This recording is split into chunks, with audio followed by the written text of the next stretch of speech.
Welcome everyone to the first Fortimize Focus series for real estate. My name is Dan Von Sover.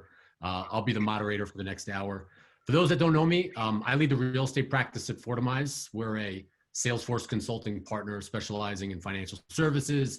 And then within that, we specialize in real estate. So owner operators, investors, brokers, and lenders. Before we introduce our four tremendous panelists today and dive into it, I wanted to touch on why it is we're hosting this event, why we're hosting this topic, and what we want to get out of it. In a normal world, I think this would be done in person with some socialization and maybe some Fortimize swag, but we're all living in these times. So I have in my whole career worked in real estate, and a big part of my job, even without me knowing it, was around technology. So I interacted with Salesforce every day when I was an asset manager at Stonehenge in New York City. I took a lot of that experience to Fortimize, and I'm fortunate enough today to speak to real estate companies all day, every day about their technology, some small initiatives, some big digital transformation initiatives. And throughout my coming up on 3 years now, time at Fortimize, one topic comes up consistently across the board. It's not leasing, it's not operations, it's not even the customer. It's about working with legacy ERP systems. So those systems are Yardi, MRI, RealPage, and JD Edwards. Those are usually the four. And almost all real estate companies have those systems, and those systems do some things great. Those systems do things that are not great, and innovation is usually not one of them. So, the real estate companies that I speak to are simply trying to navigate those two worlds. You have the large accounting-centric ERP systems on one hand, and you have the innovative forward-looking technology like Salesforce on the other. So whether it's technology staff or the business or executive leadership, everyone, it seems, is trying to navigate those two things and consider things like budget, change in the real estate business, change in customer behavior, technical governance, all that kind of stuff. So instead of, keeping these themes to ourselves, we wanted to share the experiences with the fellow real estate community. Despite some of us being competitors to some extent, we're all peers in a tremendously changing and challenging environment. It was changing before COVID, it's changing now after COVID almost daily. So for all the attendees out there, this is the time to hear other companies' stories, and hopefully you could leave here saying, similar companies to ours have figured this out, and technology could be super exciting and not a cost center. And our business would kill for something like this. We're hoping that you could learn from the panelists and their stories, hear their challenges, hear their solutions, and apply it to your job. So with that being said, we have four great panelists whom we're fortunate enough to speak to today. And I want them to introduce themselves. First up, Ken Fisher. You want to introduce yourself, Ken? Sure. Good morning, everybody. My name is Ken Fisher. I'm Vice President and CTO for Kimco Realty Corporation. I've been with Kimco a little over 16 years, so it's been quite a long road, and happy to join for all of you. Amazing. John Dell'Omo, you want to introduce yourself? Sure. I'm the Senior Vice President of Application Development at American Campus Communities. We're primarily a student housing focused REIT. I've been with ACC for the last 3 years, and it's been kind of fun because it's the first experience I've had in the REIT industry. I've been in a lot of other industries, so it's been fun to experience some of the challenges that the REIT industry has around technology. So excited to be part of the panel today. Amazing. And thank you for being here. Super excited to hear about all the cool stuff that ACC is doing. Tom Parisi, my old colleague at Stonehenge. Pleasure. Past 15 years, former CIO, CTO of Stonehenge Management Company located in New York City. And hopefully we get to enlighten you guys and help you out with your journey with Salesforce. Amazing. Rukus, AvalonBay, do you want to introduce yourself? Yeah, Rukus, Chief Digital Officer at AvalonBay Communities. Similar to John, this is my first stint in the real estate industry. And it's been a journey understanding some of the challenges that exist from a technology perspective. I've been with AvalonBay about a year now, so happy to be on this panel with you guys. Amazing. Well, thanks everybody. Let's hop to it. And for the attendees, please feel free to send questions through the Zoom. I'll see them and we could answer them at the end. We're going to carve out some time. So Ken, Kimco, large mall operator across the country. At a high level, how do you leverage Salesforce? How do you leverage MRI? Sure. Well, to start, we kind of took the picture of these two big systems, Salesforce and MRI, and we said, all right, let's put a platform for our users that's specific to the functions that they perform for the organization. So we looked at MRI and we said, you know what? This is our platform for accounting. Salesforce, that's our platform for operations. And what we did is we built those two systems so that they would be tailored to the function and the role that those users were performing. The systems obviously talk to each other, which is I think part of the purpose of why we're here today. But at the end of the day, MRI is an accounting system and Salesforce is an operational view of our business. And as long as we get those two systems to talk together, then all of our users should be satisfied and have the ability to do their jobs. Amazing. And I actually want to touch on you actually went through an ERP evaluation. Now I imagine a lot of the attendees, their ERP is their ERP, and no one really tries to change that, their GL, their accounting system, other than Tom Parisi, who tried to move it from Yardi to Salesforce. But what, just from an integration perspective, what went into your evaluation when you were looking at ERPs? Sure. Yeah, and to your point, we actually chose Salesforce while we were on a previous ERP, CTI. And at the time, we owned CTI, we had access to the code.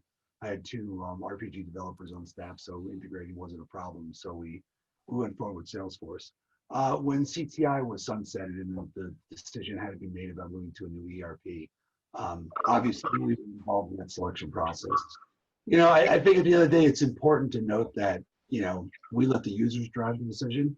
I mean, I could build the best technically capable and integrated system. And if it's terrible for our end users, then I failed and it will not be well received.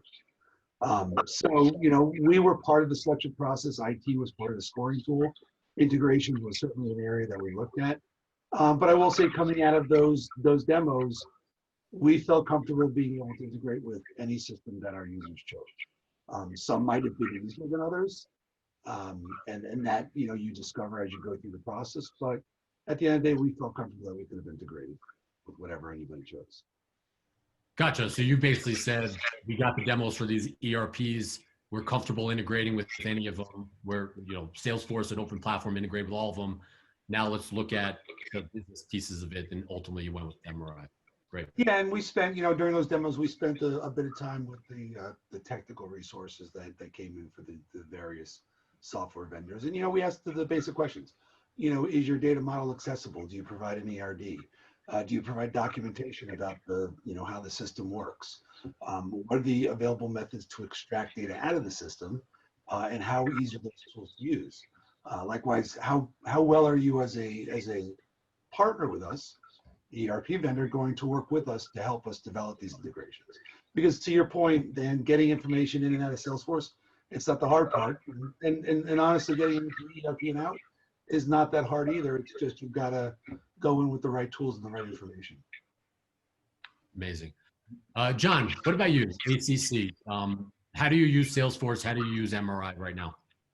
I think our story is probably a little similar to what I heard from Ken. I mean, we use Salesforce to support all of our operational systems around the leasing process, right? So we do the guest card creation. So we get our leads through Salesforce. We're doing our online application process into Salesforce, our leasing process, our resident management process, all those things that are, operational or customer facing, we're doing, leveraging the Salesforce platform. We pretty much use MRI, probably very similar to Ken, as our accounting system, right? We do our ledger for the resident, and then we just do our AP and GL. We have various leasing processes, and one of the reasons why we like Salesforce, and as we went through this process, we chose Salesforce was, we do by the bed, we do by the bedroom, we do by the unit, we even lease blocks of beds. So we needed a lot more flexibility around our operational processes, and Salesforce gave us that flexibility and was the right fit for us for doing that.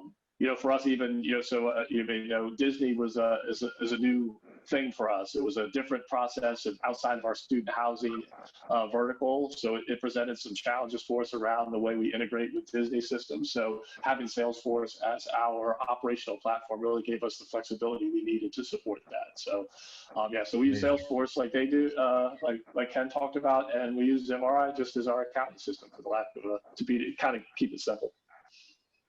Yeah, so it sounds like the accounting system is used for the accounting stuff that gets audited, sent to investors, and Salesforce for the operational stuff.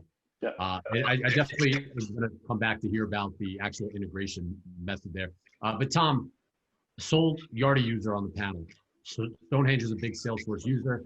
Could you talk about the decision to build a platform on Salesforce, and not to make this a Salesforce commercial, but from the context of your accounting system falling short? What was your experience with Yardi, and what were the challenges there that made you look to a tool like Salesforce or others to begin with?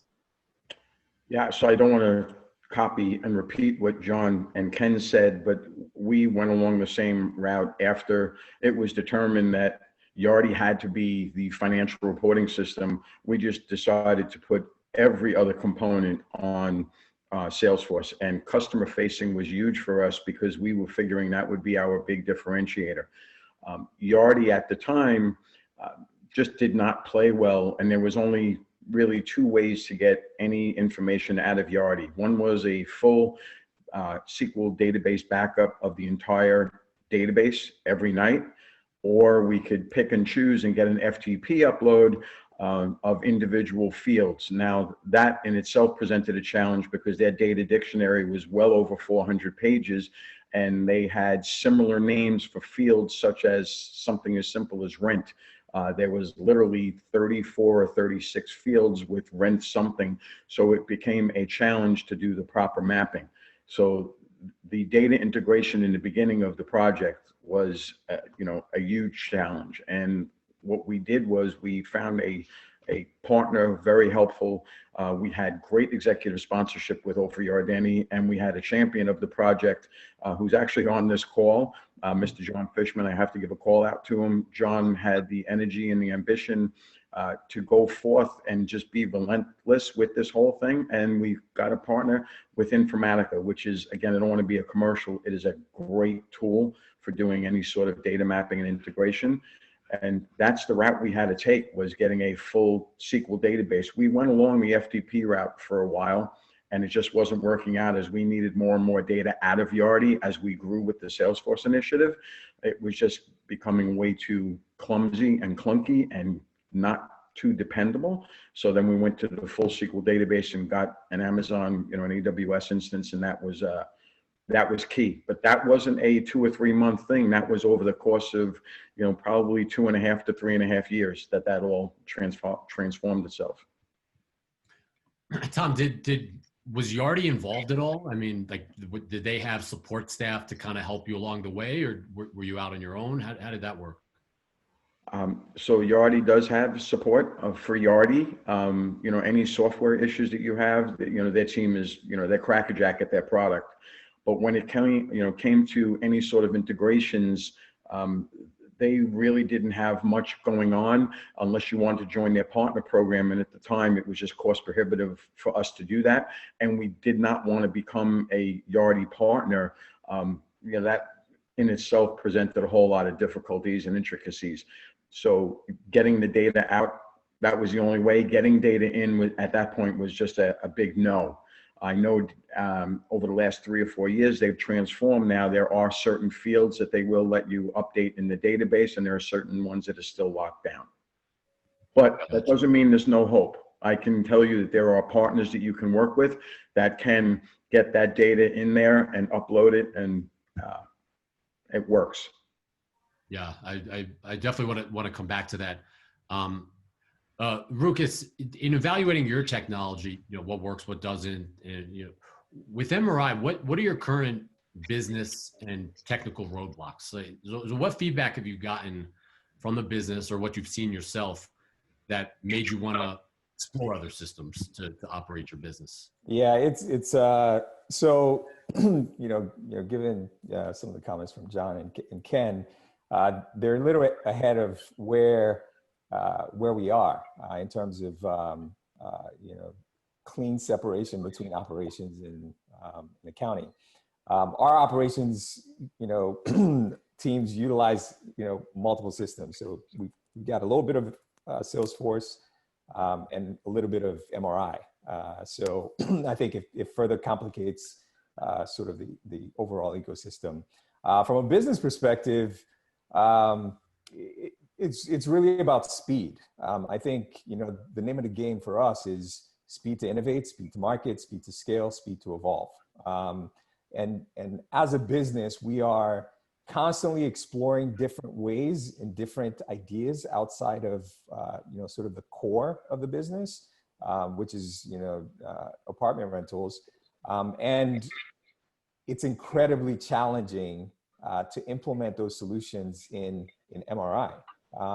So over the period of time that we've utilized it, we've built a ton of customizations, which are incredibly difficult to maintain and support over time. And then the second thing is, we've emphasized our focus on the customer. As the industry is typically not really focused on the customer. It's really about the unit and optimizing for the unit, revenue for the unit, and floor plans and things of that nature.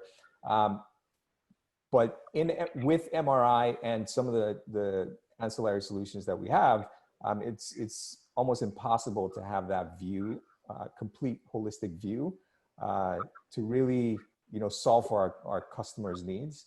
And then from a technical perspective, it's just the access to talent and the amount of time it takes to actually upgrade systems because of the significant number of customizations that we've built over time.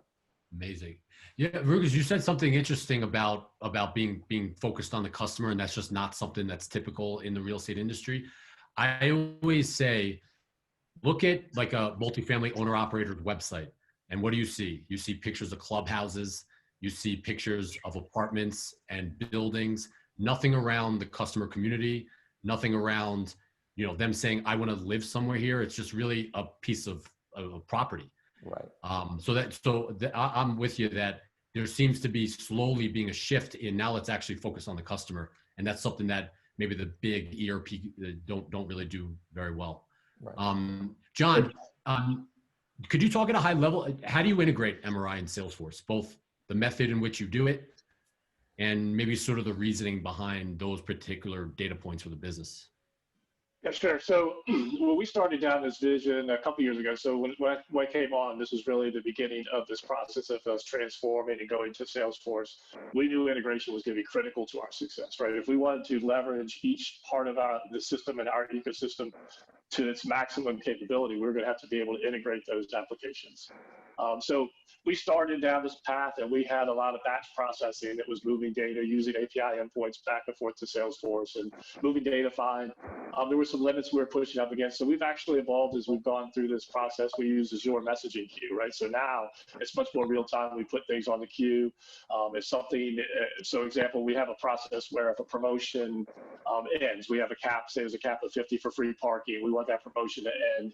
Well, we want that immediately to be seen on our website. We want agreements that are outside for signing that haven't been signed to be expired and a new agreement to go out without the free parking. So we want all those things to occur as near real time as we can. So we have leveraged API endpoints, we have leveraged messaging queue to move that data around our system as quickly and as efficiently as possible. So we recognized when we started that this was going to be critical to our success. We have improved over the last 2 years when we started our implementation and the vision we had. We've learned more, we've done more, we've been asked to do more. So I think like everybody on this panel, integration is critical to our ability to leverage those systems, being able to move things from Salesforce into MRI, monthly rent charges at the first of the month, any miscellaneous charges. Our source system for those things comes out of Salesforce because that has all of our resident occupancy information. So we're pushing those charges into MRI, pushing them into the ledger so we can collect payment against it. So we do a lot around that. We try to limit what we do in MRI because it has some limitations for our business. So I think that for the most part, I think that covers kind of how we handle the integration side. So John, I have to ask, because I'm sure attendees are hearing that, and particular ones that are in the technology, the IT arms, and saying, how do you go about making sure the data is clean and the, technical governance? How do you make sure data flows properly from one to another, that the connection is smooth? And how do you go about ensuring that all that's being done? Yeah, so obviously, when you talk about financial data, that's the most critical audit thing that we dealt with. So our auditor, EY, we got with them early in the process. We talked about what we wanted to do. We talked about our vision. We actually have an integration object in Salesforce. So anything we push over to MRI goes to this integration object, and that's the source for pushing over to MRI. It's monitored, it's flagged. If there's any failures, it's captured there. Our process will retry those failures. So we have an auditable process. We can give that information to our auditors. They can see everything that goes back and forth to MRI, which is critical for us. So we really took painstaking measures to make sure that we were checking the boxes that were needed for audit. We're a publicly traded company, so audit is very critical for us. We do want to be transparent on the way we do things. So it was a lot of conversation. We engaged with our auditors early on to make sure that we were doing the things that were necessary so we could prove out our processes, the data, those types of things. So we do monitor that integration table. Obviously, fortunately, we don't have a lot of failures, but when they're there, they're easily captured, and we can troubleshoot and resolve pretty quickly. So John, you're saying that if there is a failure, you sort of get ahead of it versus someone in the field, in the business, raising their hand and saying, something's broken. It's probably the worst thing for someone in IT to hear is this is broken. But you kind of get ahead of that? Yeah, and then obviously, like I'm sure everybody else here, we have a life cycle process. UAT is a heavily focused on as far as whenever we're doing anything rather than integration, we got the business involved in the UAT. We just did an MRI upgrade. So we had to regression test all of our integrations, make sure they were all working correctly. So we get those sign-offs. But yeah, we're in front of that. We monitor it. We know if there's an issue, we have monitoring for that. We tend to notify the business if we see something. But fortunately, we've built enough redundancy that it cleans itself up pretty quickly, because a lot of the things are around timing. Do we have the person in MRI that we're trying to integrate with? Because everything's so quick. Yep. Amazing. Ken, what about you? How does Kimco go about integrating MRI and Salesforce? It's kind of my turn to repeat, John, but probably from a different perspective. So back in the day when we actually purchased Salesforce, I mentioned we were on CTI. We went with Dell'Omo. We just we weren't really in the business of developing APIs, so we kind of went and found a partner. We looked at Informatica, looked at Boomi, looked at MuleSoft, chose Boomi, and we built that integration.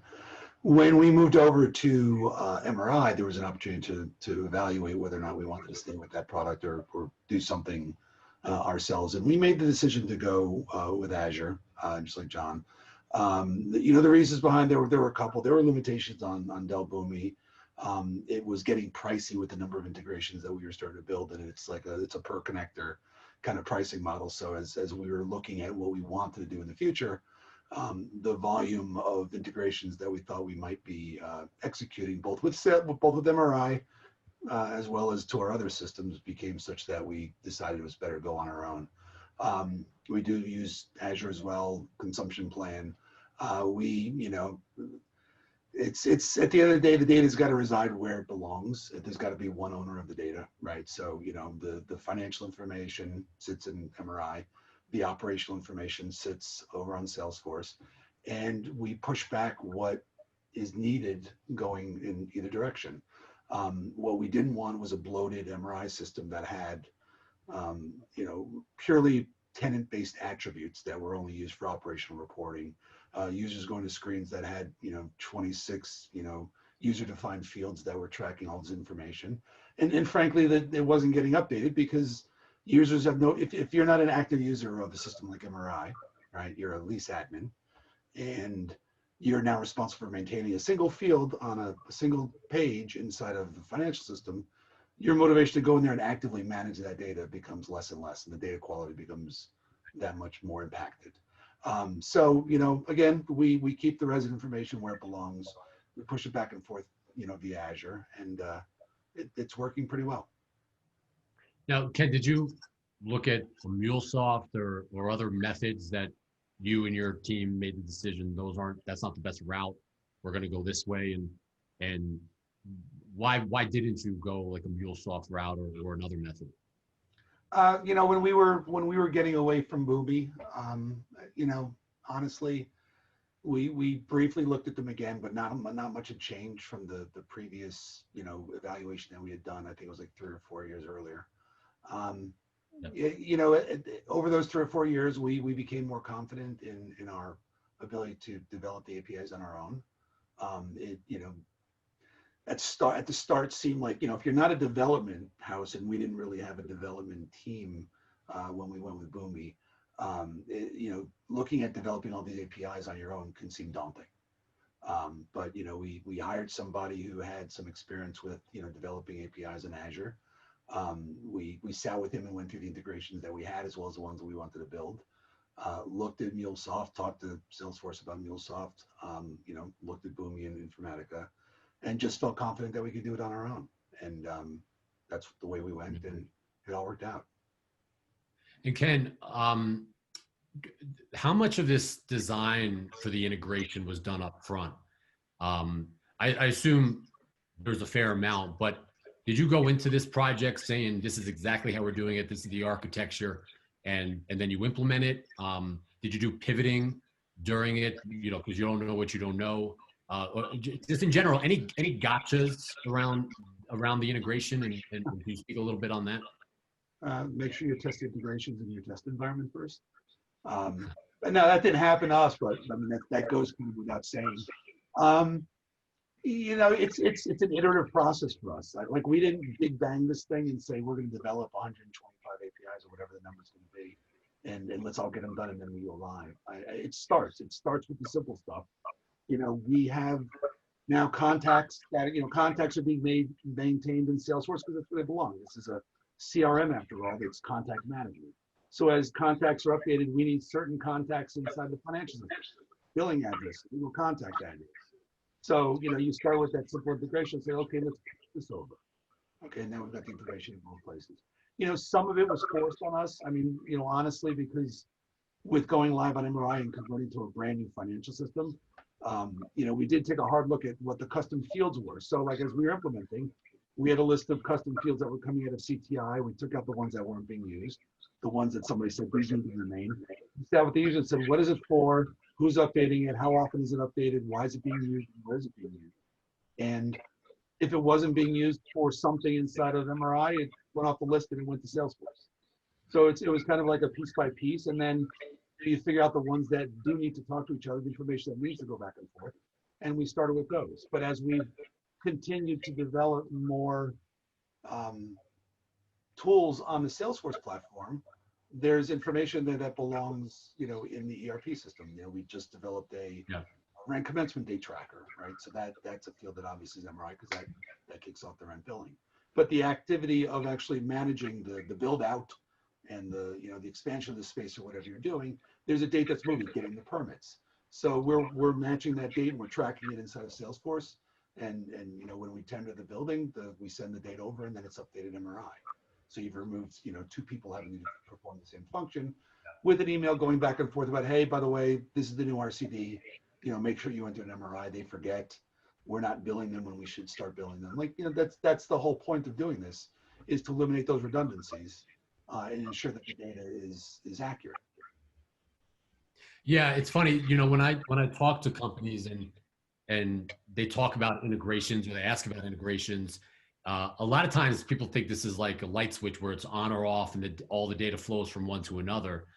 But in reality, even just real estate operations, you only need a very, very specific amount of data.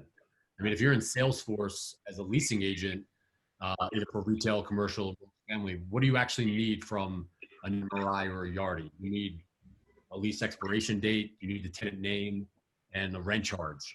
And maybe and stuff around the inventory, like your actual units and what's vacant and and the statuses. But outside of that, all that other data doesn't need to move. So that's, I'm always saying that to our customers of, it's very, very specific data that needs to flow. So this isn't like, boiling the ocean with every data that's in every one of your systems. Tom, it's safe to say, Tom, you don't hold Yardi near and dear to your heart, but, and you went in a little bit into sort of how you did the integration, but similar to my question with Ken, any gotchas when it comes to integrating Salesforce with Yardi? First question. And the second question is there anything you would do differently, looking back, or how you do something today, given things sort of change over time? Anything you would do differently now? So two-part question. Any gotchas and anything you would do differently? Yeah, so let me start. I mean, Yardi is a great system. It does what it does, and it does it extremely well. Tracking all the different rent regulation laws in New York City and New York State, it is superb for that.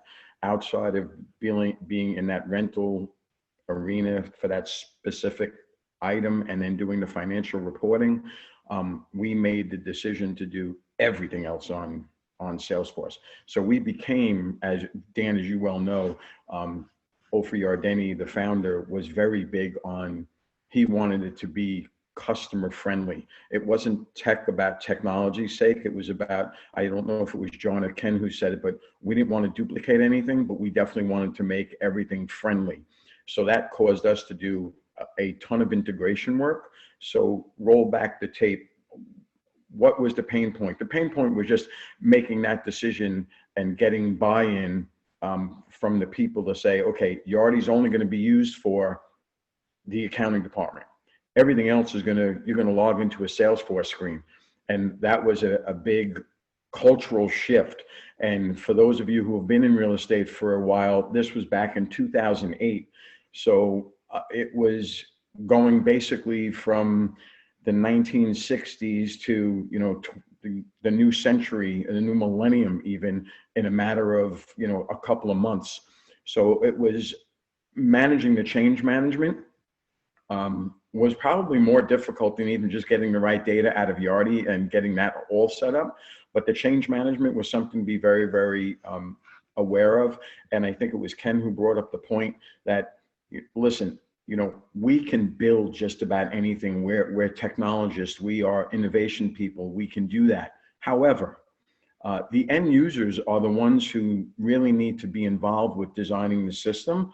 And I think if we were to do anything different in the phase one rollout, it would have been to get the people who are doing the daily operation business involved in that build out process sooner rather than later. Once you introduce it, it was a rollout, the questions and objections came fast and furious within hours of people logging in.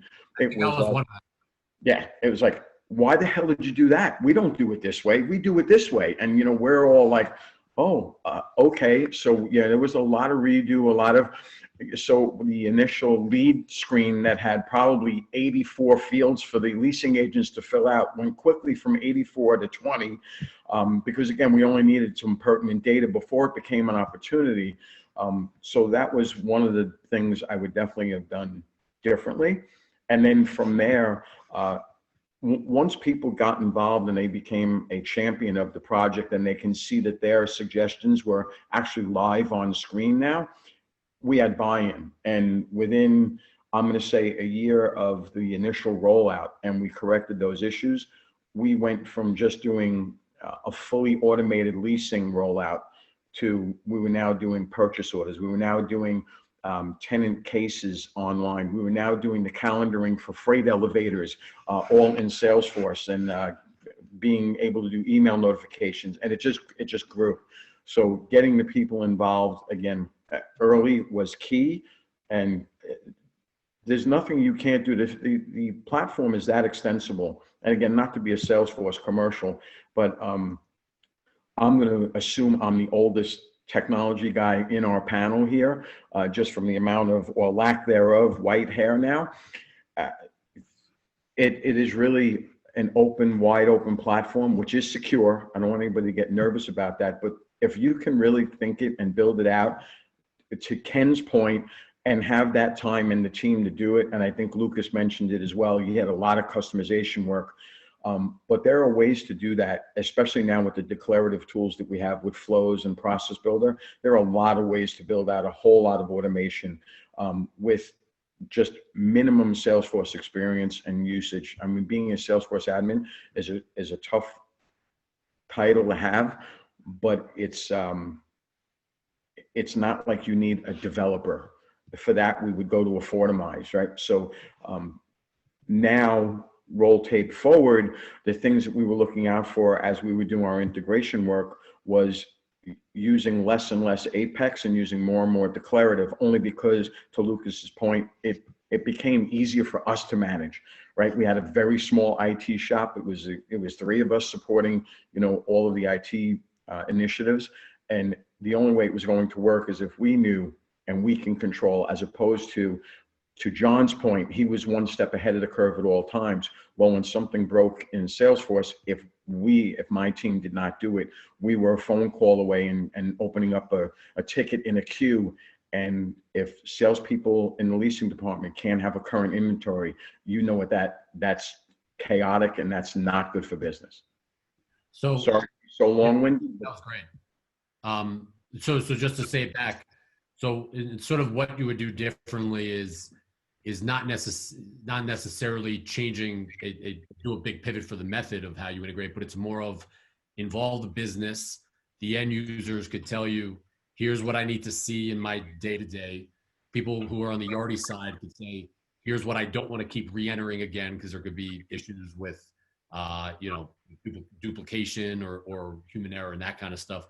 But it's involving the people, the business users, in those decisions on the integration from a business perspective. Yeah, so not to dampen this, but I need to put a spin on this. You know, everybody's got a core system, right? And you really have to know what the core system is going to do and what it's not going to do. And what it's not going to do, if your choice is to build on the Salesforce platform, build it, but build it right. You know, build it right the first time, and getting those proper people involved. And John said it. If you don't use your sandboxes and UAT to do your smoke testing and everything else, you're going to end up regretting that big time. So, you know, don't let the core systems, the MRIs and the Yardis scare you. It's more or less that they do what they do and they do it well.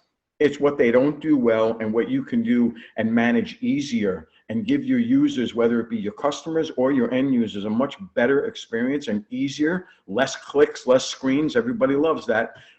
That's really the decisions that need to be made. And when you do make those decisions, get those people involved. And because on Salesforce, it's a whole lot easier to manage what you've built than have a customization done on one of Lucas's many systems that his ops team uses.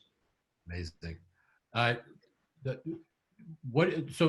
Rukus, what do you look for when doing an evaluation as it relates to connecting systems? You know, because the reason I ask that is siloed systems, the evaluation is kind of easy. Sort of what's the shiny product, what works well, what's cool, but there's this whole other level of how does it all work together in the context of the technology stack. So what are the major areas that factors into your decisions now that you're kind of looking at different options? Yeah, and a lot of the things that we care about and focus on, Ken, John, and Tom have kind of mentioned. For me and our organization, the vision that we have is we want our ecosystem to be real-time, relevant, and reliable. So that's our internal, sort of mantra, R cubed. And what's required to actually achieve that? It's ease of integration and access to data, right? To perform analytics and modeling that we need. So fundamentally, we're looking for systems and solutions that are API-based, API-driven, that support real-time streaming and eventing, that enable access to data to facilitate analytics and modeling, to drive the business forward. And if, even third-party solutions or that we're looking to leverage for our long-term vision, those two things are critical. the data that's captured, do we have access to it? Can we get access to it? And how easy is it to, to build integrations with from an API perspective? And what Tom was saying, Rukus, are you leveraging people from the business? Are they sort of kind of guiding you in terms of, from a business perspective, what it is they need to see and all that? Absolutely. So we're in the early phases of our plan. So we spent a ton of this year sort of mapping out, doing assessments on sort of tools and platforms and providers we're going to use to actually accelerate our transformation. But the business is a critical component of those discussions, understanding what the challenges are that they have, what the needs are that we're not able to meet right now. We have several initiatives sort of slated for 2021 that we understand, it's going to be significantly challenging for us to actually deliver on them with the current solutions that we have. So we have to factor all that into the roadmap for 2021. But Tom's point is spot on.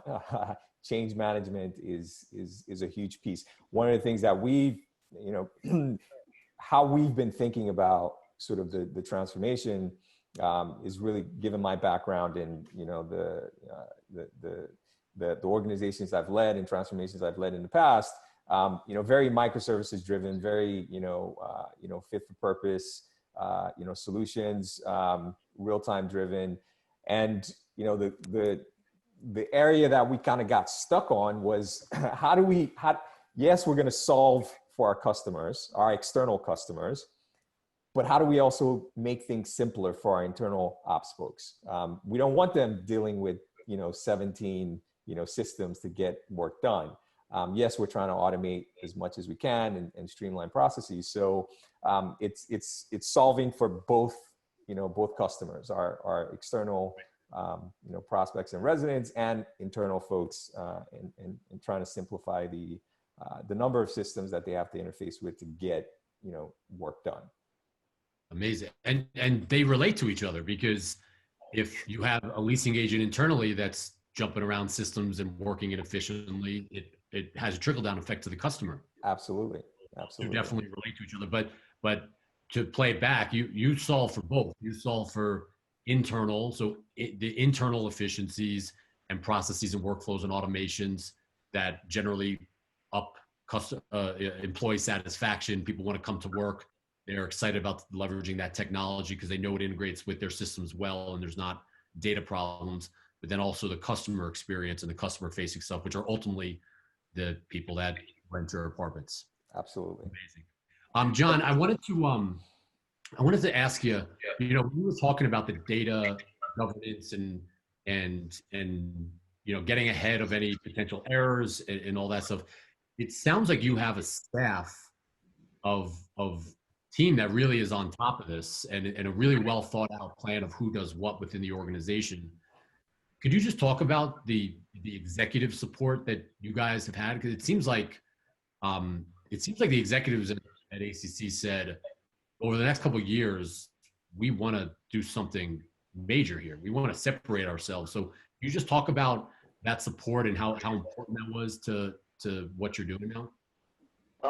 Yeah, sure. I think I'll probably preach it to the choir in this panel is when you have an executive team that is focused on technology and understands the value of technology, it makes your job much easier. So I'm very fortunate. Our CEO is a huge fan of technology and the innovation it can do to help us be more efficient, create a better customer experience. My boss, the CTO, obviously the same mindset. So I'm fortunate that, we have a situation where we get the support to do the things we want to do. Now, it comes with a price, right? There's money that's being spent and there's an expectation of value that is to be delivered.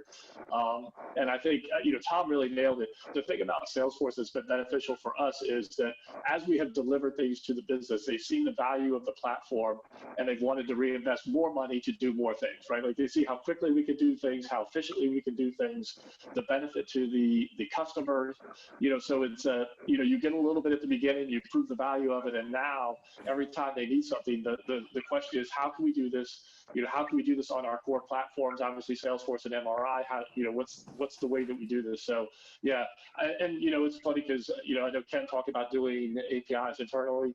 Yes, we have a development team. I have a relatively small team. I mean, it's not huge. We don't have 50 developers, but we do a lot. We have a handful of .NET developers that can handle a lot of the integration of some of our custom apps that we build. We have a great relationship with our implementation partner, Fortimize, that helps us with some of the custom Salesforce stuff we do. But we're not a huge team, but we're very efficient at what we do, and we've provided value to the business. So, and the other thing Tom talked about, having those partners, we have great relationships with the business, right? They've learned more about what we can do from a technology perspective, so they're right there with us. We're making the business case to spend money. We just bought recently Field Service Lightning. We want to check it out and see if we could use it, but we're not going to be able to buy those things if we can't prove the value of the things that we've already purchased. So yeah, for me, it's been great. I'm fortunate that I took this opportunity to build something that had the executive leadership that we needed. Can I just jump on and make one point to what John said? The executive leadership and sponsorship is critical. That's it. Enough said.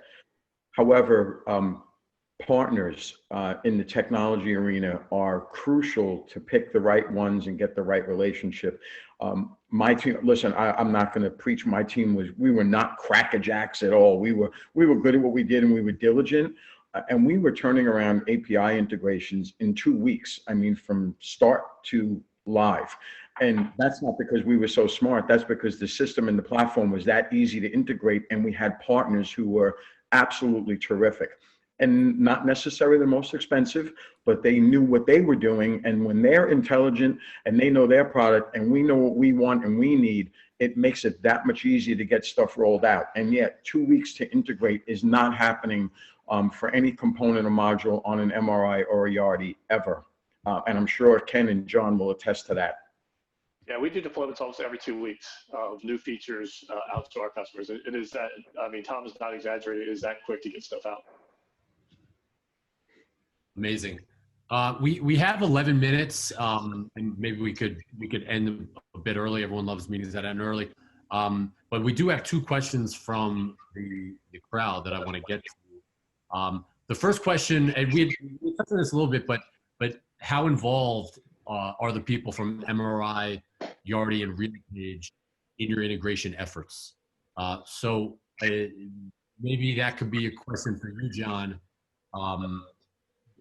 When building this design and this robust integration platform, was MRI involved? Did you need to leverage them for certain things?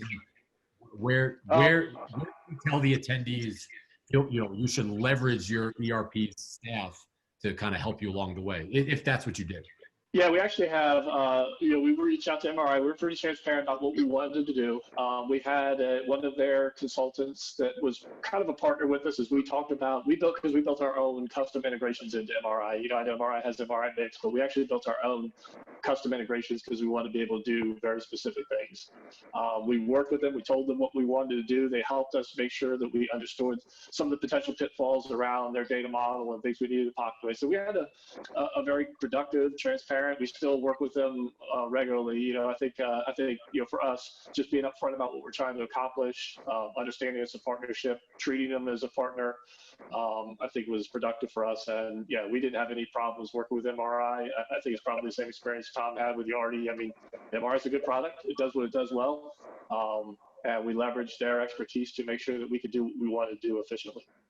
And they had staff, MRI and Tom with Yardi, they had staff that was dedicated to helping customers with integrations? Was that for me or for Tom? For me, yes, we had a person that we worked with directly. Yeah, we have a person that's helped us along the way.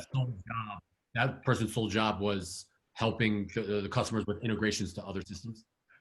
That's how he helped us. Yeah, I don't know what his whole job is outside of our interaction with him, but for us, he was completely focused on helping us integrate into MRI. John. Tom, and what about? Go ahead, Rukus. No, just a question for John. Was that person a hands-on person, actually actively building the integration? No, we did all the work. Yeah. No. Consulting services. Yeah, he basically let us know if we were going to go outside go off the rails at times. You know, we would tell him kind of what we wanted to do, our thoughts around how we were going to do it. We would work. He certainly had a very detailed technical understanding of how things would work in MRI and making sure we did things correctly. But yeah, no, he didn't write any code for us, if that's the question you're asking. That's your voice. Cool. Tom, the last question here. I have a question from the crowd. Curious to know, since you took everything off of Yardi minus the accounting, what are you pushing back into Yardi, if anything at all? They currently use, this is the person speaking, they currently use Yardi to process applications after pushing guest card information over. Are you processing applications within Salesforce? Yes. A lot of there, and so we are doing everything outside of Yardi. And the leasing process 100% is done on the Salesforce platform. What we push into Yardi is, again, for tenant card. That's really where that ends.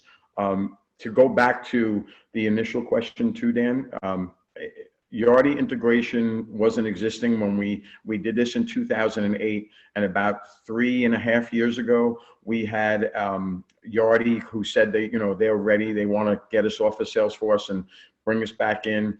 And in the initial conversation, the gentleman who was representing a Yardi partner said to us, "Why did you guys make the decision to use a leads to opportunities program to go down and take all your tenant facing stuff that way?" So once they still weren't aware that Salesforce is a platform. They referred to it several times as simply a CRM to do leads to opportunities and lead tracking. Yeah, that was unfortunate, but we knew we did the right thing, and no, they didn't have an integration person at that point that we could rely on. I hope that answers both questions. Yeah, I hope that answered the question. I don't know who sent that, but I'm more than happy to volunteer Tom to speak to you offline about those details. Absolutely. So we're at time. We have about 5 minutes left. If there aren't any other questions from the group, as much as we could talk about this stuff all day, I think we all have day jobs, especially towards the end of the year. So guys, the 4 panelists, thank you from the bottom of my heart for speaking today. All the attendees out there, thank you very much for joining us. We'll be sending out a recording of the video with some other collateral about the event, and also an invite to the next one. So if there's nothing else, thanks, and have a wonderful day. Everybody. Pleasure meeting John, Ken, Lucas. Thank you so much, guys. Awesome. And John, Tom, thank you so much. Thank you, Dan.